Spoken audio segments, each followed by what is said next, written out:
Olá, muito bom dia, queridos e amados irmãos, paz seja convosco. Aqui o canal Reino em Pauta, em sua edição especial, juntamente com o editor Luiz Augusto, pastor Luiz Augusto ali do Niterói, Rio de Janeiro. É uma alegria muito grande estarmos juntos. Queridos, o sentimento da parte do Senhor é falar sobre o restabelecimento da mesa. Quando se fala em restabelecimento, nós entendemos então que essa mesa, amados, ela não é fixa, ela muda. Por que muda? Porque nós estamos na terra, pastor, lugar de provação. Vamos entender o seguinte, a prova, ela tem um propósito. Qual é o propósito da prova? É aprovar. Então, toda vez que você faz um curso, alguma coisa, você tem que fazer uma prova, você tem que ser aprovado naquele curso. Na vida cristã, na terra, não é diferente. Deus permite as provas, as grandes provas para nos aprovar, tá certo? É muito importante pontuar isso, irmãos, para entender quem somos, por que somos, para onde vamos, por que vamos e o que está acontecendo conosco na real. Nós não somos pregadores da religião, não somos pregadores da denominação, nós não pregamos uma nomenclatura religiosa, nós pregamos o Cristo todo inclusivo, o Cristo que estabelece, que restabelece, que restaura, que cura, purifica, perdoa, santifica, esse Cristo que é o Rei do seu reino. E o tema, queridos, é restabelecendo então a mesa. Ele está querendo restabelecer a mesa. Vamos chamar esse restabelecimento da mesa de restaurar a comunhão, restaurar o relacionamento, né? Jesus deseja se relacionar todos os dias. No texto que estamos lendo em Lucas 24, 13 ao 35, e agora estamos pelo 17 em diante, 18, né? Vou ler aqui. E ele lhe perguntou: sobre o que vocês estão discutindo enquanto caminham? Eles pararam com os rostos entristecidos. Um deles, chamado Cleopas, perguntou-lhes: você é o único visitante em Jerusalém? Não sabe das coisas que ali aconteceram nesses dias? Que coisas? Perguntou ele. O que aconteceu com Jesus de Nazaré? Respondeu eles. Abre aspas. Ele era um profeta poderoso em palavras e obras diante de Deus e de todo o povo. Os chefes dos sacerdotes e as nossas autoridades entregaram para ser condenado à morte e o crucificaram. Nós esperávamos que ele era o que ia trazer redenção a Israel, mas hoje já é o terceiro dia desde que tudo aconteceu. Amados, olha que coisa, os discípulos estavam realmente entristecidos, e quando o terceiro homem aparece, amados, no meio do furacão, no meio da turbulência, quando o interior deles estava em discussão, a Bíblia diz que eles conversavam e discutiam. Conversaram uma coisa e discutiam outra. Eu creio que acalorou a discussão, o porquê e não sei o que, e vai, né? A coisa ficou muito forte. Nisso aparece Jesus. Deixa eu pontuar algo para você.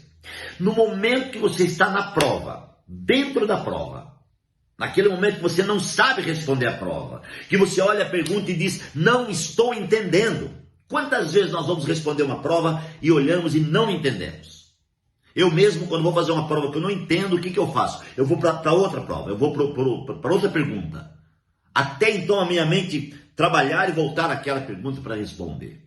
Existem coisas que não estão sendo reveladas para mim e para você nesses dias. Mas o terceiro homem, que é o primeiro, que é o Cristo, quando ele aparecer na tua vida de fato e de verdade, ele vai te revelar. E de repente eles estão discutindo. Aparece aquele homem. Mas gente, de onde ele apareceu? Dá a impressão, pastor, que ele estava indo também pelo mesmo caminho. Mas Jesus, ele apareceu com um propósito. Deixa eu te falar uma coisa. Deus aparece com um propósito.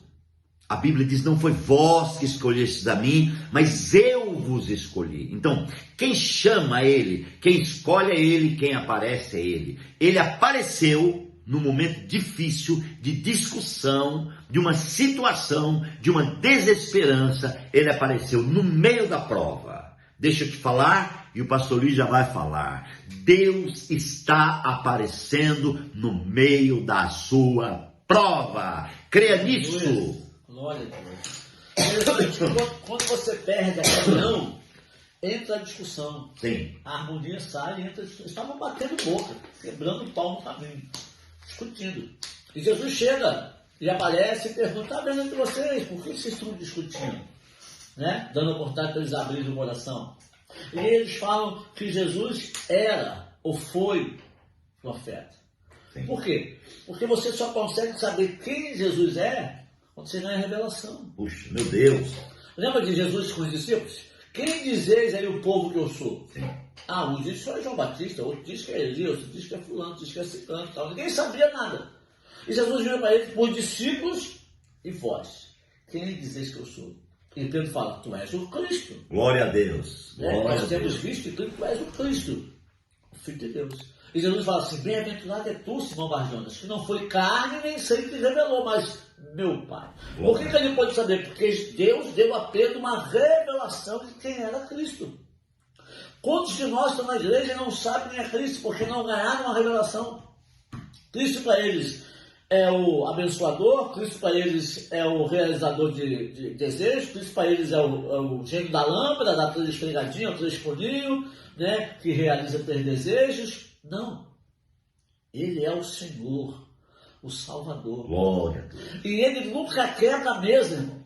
Ele nunca quebra a comunhão da mesa, somos nós que quebramos a comunhão da mesa. Ele nunca nos abandona. E ele não escolhe para botar na mesa, porque na mesa tinha Judas, que o traiu, e tinha Pedro, que ia negá-lo. E ele sabia disso, e ele não deixou de servir e cuidar deles na mesa. Somos nós que escolhemos. Somos nós que separamos. Com a religiosidade e com os nossos queixumes aqui, como eles estavam discutindo e fugindo, porque as coisas não foram do jeito que eles queriam. Do jeito que eles imaginaram que foi. Mas Jesus é tão tremendo, irmão, que antes de Jesus se revelar, Jesus faz com que eu e você venhamos expor o nosso coração. A mesa é para expor o coração. A mesa é para você botar para fora aquilo que está te corroendo por dentro, está te matando por dentro, que você achava que não aconteceu. É o seu choro. É na mesa que a gente chora, é na mesa que a gente fala: olha, eu não gostei, eu estou sentindo isso, estou sentindo aquilo, para ele poder vir e tratar. Então Jesus, é claro que Jesus sabia o que estava acontecendo, foi com ele foi crucificado, ele que morreu, sabia de tudo. E por que ele pergunta? O que é então? O que foi? Fala para mim. O que está as histórias que eu não sei. Por quê? Para dar oportunidade. A mesma coisa ele fez com Adão, quando perde a comunhão. Adão, por acaso, não, assim, sem perceber. Você comeu daquele fruto que eu falei para não comer? Deus sabia que ele tinha comido, irmão, mas Deus foi atrás dele para restabelecer a comunhão. Deus perguntou a ele para dar oportunidade a ele, dele falar: comi, errei, vacilei, não percebi, estava distraído. Ele faz isso com a gente. Só que o nosso coração é tão duro, irmão, tão duro, que a gente quer culpar o outro. Está culpando Jesus. Sim. Ele não era o que a gente pensava. Sim. Né? Entregaram ele, mataram ele, acabou os nossos sonhos, que nada, estava só começando. Que coisa, pastor, que tremendo, né? Eles, a luta deles não fez eles enxergar, queridos, o Cristo. Olha o que acontece, né? A religião, a religiosidade nos engessa ao ponto da gente não enxergar a realidade e não ganhar tal realidade, né? Então, gente, o propósito da mesa é restaurar, é restabelecer, né? Restabelecer comunhão. A mesa é comunhão. E muitas vezes, como disse o pastor Luiz agora, nós nos afastamos dessa mesa. Não é o Senhor que nos exclui, é nós que nos excluímos, né? Os nossos olhos se voltam para a luta. Sai da mesa, sai do Cristo, sai da revelação, sai da palavra e volta para a luta. Você sabe o segredo da vitória? É você não olhar para a luta, mas olhar para Deus. É você não olhar o tamanho da luta, mas olhar o tamanho de Deus. De repente, você olha para a luta, quando você começa a olhar para a luta, ela começa a crescer. Crescer, crescer, crescer, e você faz assim, olha para a luta, ela está grande. Olha para Deus, parece que Deus ficou pequeno perto da luta grande. Como isso? Gente, acabamos de falar já hoje acerca da questão seguinte: a fé é o firme fundamento, né? E é a prova das coisas que não se veem. Então, a fé, você tem que ver pela fé. Aquilo que você não está vendo, você precisa ver. Os discípulos, eles estavam, amados irmãos, olhando uma coisa que eles não entendiam. Nós pensávamos que ele fosse aquele que ia restaurar Israel. Eles disseram. Nós achávamos isso, né? Achávamos que ele era profeta. Irmãos, então agora, mediante o acontecimento, eles já não acham mais. Às vezes, pastor, no meio da prova, a gente duvida de Deus. Está cheio de gente duvidando de Deus. Espera aí, Deus está comigo? Por que eu estou passando por isso? Olha a luta financeira que eu estou passando, olha a luta não sei o quê, olha a doença, olha não sei o quê. Então, a pessoa fala, será que Deus está comigo? Gente, nós não podemos nem passar pela nossa cabeça um tipo de dúvida, sabe? Ali, a presença de Jesus foi para mostrar para eles algo diferenciado. Agora, o que me deixa maravilhado, pastor, ainda aqui, é que Jesus não chega revelando, eu sou Jesus. Olha que louco, né? A religião sim, a religião chega querendo fazer demonstrações, querendo apresentar, né? Jesus não, ele chega e começa a conversar com eles normalmente. Você sabia que o Senhor neste momento está olhando para você e quer ter uma comunhão com você normal? Ele quer ministrar o seu coração, liberar sobre você a vida. Preste atenção nisso e o pastor conclui para a gente orar. Por que ele não chega revelando? Porque ele tem que expor, o furúnculo tem que ser exprimido. Sim. Não é isso? Tem gente que tem um furunquinho e gosta de ficar alisando porque gosta daquela dorzinha. Que dor gostosa. Sim. Ele está madurinho. É só espremer para botar aquele carnegão para fora e sair toda a secreção. Então Jesus não chega revelando porque ele tem que deixar botar para fora o que está corroendo por dentro. Quando eles botaram para fora, que ele vai chegar na frente lá e vai revelar tudo que tem que ser revelado. Agora a questão da luta, eu lembrei de Davi. Davi, o gigante. Claro que Davi viu o tamanho do gigante. Sim. Claro Sim. que Davi viu o tamanho das armas, viu o peso. Sim. Só que Davi viu Deus além do gigante. Glória a Deus. Falou, você vem contra mim com lança e escudo, mas eu vou contra você em nome do Senhor Glória dos Exércitos. E hoje mesmo ele me dará nas minhas mãos. Então uma vez eu ouvi algo tremendo sobre fé e esperança, que era mais ou menos assim para terminar. A fé é a capacidade que você tem de ouvir uma música que vai tocar no futuro. E a esperança é você dançar essa música antes de chegar lá. Glória a Deus. Que tremendo, né? Pensa nisso.